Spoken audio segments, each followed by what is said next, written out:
Cuaca cerah, langit pun terbelah. Di tepian telaga penuh berkat, pergilah dan wartakanlah. Kerajaan Allah sudah dekat.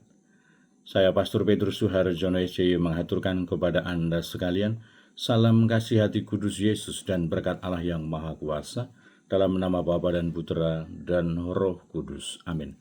Pada kesempatan ini bersama-sama kita akan mendengarkan dan sekaligus merenungkan bacaan Injil dari Injil Matius bab 10 ayat 1 sampai 7. Bacaan Injil ini juga menjadi bahan permenungan kita dalam perayaan Ekaristi Hari Biasa Pekan Biasa ke-14, Rabu 9 Juli 2025.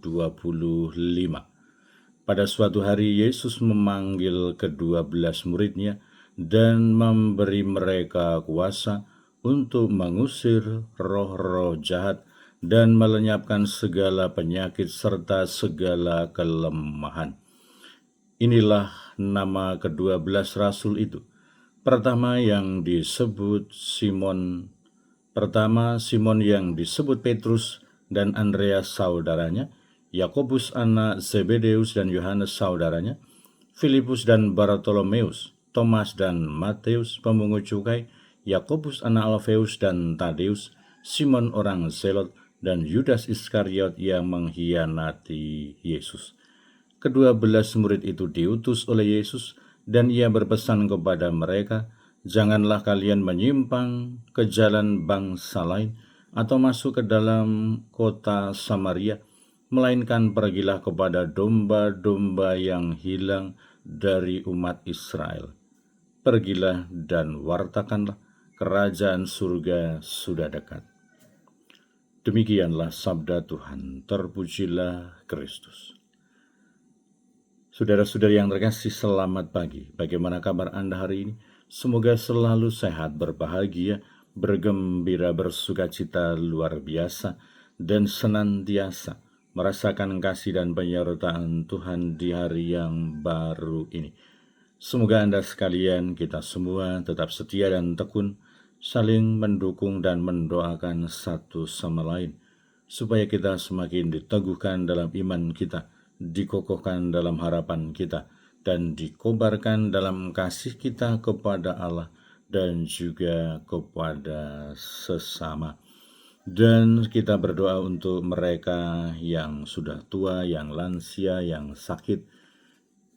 Kita berdoa pula untuk mereka yang masih kecil, yang masih dalam masa pertumbuhan. Kita juga berdoa untuk mereka yang masih dalam bangku pendidikan. Kita berdoa untuk mereka yang sudah selesai sekolah, yang sedang mencari pekerjaan, dan juga teman hidup yang tepat. Kita berdoa untuk mereka yang terus aktif berpartisipasi dalam kegiatan pelayanan pastoral untuk kemuliaan Tuhan dan juga keselamatan sesama. Kita juga berdoa untuk mereka yang sudah meninggal, semoga berbahagia bersama dengan para kudus di surga.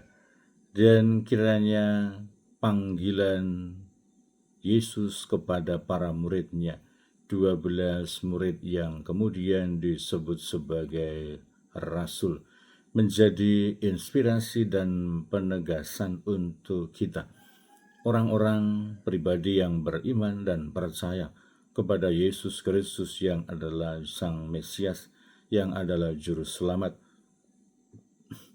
Dia yang adalah utusan Allah, Dia yang mewartakan kerajaan Allah.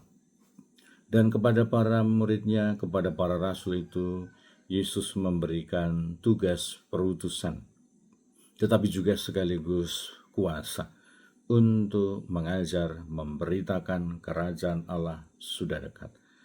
Dan kita sebagai anggota gereja Katolik yang satu, kudus, Katolik, dan apostolik, sisi apostolik itu terus diwariskan kepada kita sampai sekarang ini dalam diri para uskup, para imam, para diakon, para klerus. Kiranya perutusan dan tugas itu diberikan kepada gereja diberikan kepada mereka yang telah dipilih oleh Allah untuk menggembalakan umat. Dan kiranya relasi antara gembala dan domba menjadi refleksi dan permenungan terus-menerus bagaimana seharusnya dan bagaimana idealnya. Bahwa kuasa kegembalaan itu, tugas perutusan dan kuasa yang diberikan oleh Yesus itu demi keselamatan dan kebaikan umat beriman para gembala. Dan kiranya gembala mendengarkan domba-dombanya, tetapi juga domba-domba itu mengikuti arahan, mendengarkan gembala-gembalanya, supaya mereka diarahkan kepada padang rumput yang hijau, dijauhkan dari serigala, dijauhkan dari mara bahaya, dan dapat menjalankan kehidupan sebagai orang beriman dalam upaya untuk semakin bersatu dan dekat dengan Yesus. Dan kiranya bahwa tugas perutusan yang diberikan oleh Yesus disertai dengan diberikannya kuasa untuk menyembuhkan orang sakit, untuk mengusir setan, untuk mewartakan kerajaan Allah, kiranya menjadi panggilan yang perlu untuk diperhatikan mereka para gembala, tetapi juga diperhatikan oleh domba-domba, masing-masing dengan fungsinya, masing-masing dengan tugasnya. Ada yang memang dipilih sebagai gembala, yang merupakan bagian dari rangkaian apostolik sebagai gereja yang dimiliki oleh gereja, sifat apostolik, artinya diteruskan dari para rasul. Dan kiranya bahwa kesadaran diri kita dalam fungsi dan tugas kita masing-masing akan membantu mengarahkan kita bagaimana kita membawa diri, bagaimana kita bersikap, bagaimana kita menempatkan diri.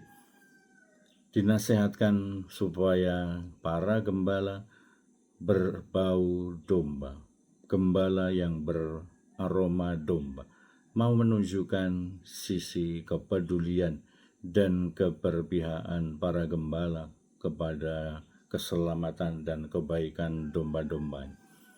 Tetapi semoga dihindarkan bagaimana berganti peran seringkali, seolah-olah domba itu menempatkan dirinya seperti gembala, dan gembala kehilangan jati dirinya dan seolah-olah malah menjadi domba. Maka semoga sabda Yesus hari ini, perutusan dan penugasan yang diberikan oleh Yesus dengan sebuah pemberian kuasa, menjadi peringatan, menjadi inspirasi untuk kita, bahwa kita bersama-sama adalah para pengikut Kristus yang ditugaskan untuk mewartakan kerajaan Allah, mengusir setan, menyembuhkan orang-orang sakit, tetapi memiliki fungsi dan tugas yang berbeda-beda sesuai dengan panggilan kita masing-masing. Semoga kesadaran ini kita wujudkan, kita upayakan, kita laksanakan dalam kehidupan kita sebagai para pengikut Kristus. Berkat Allah yang Maha Kuasa dalam nama Bapa dan Putera dan Roh Kudus. Amin.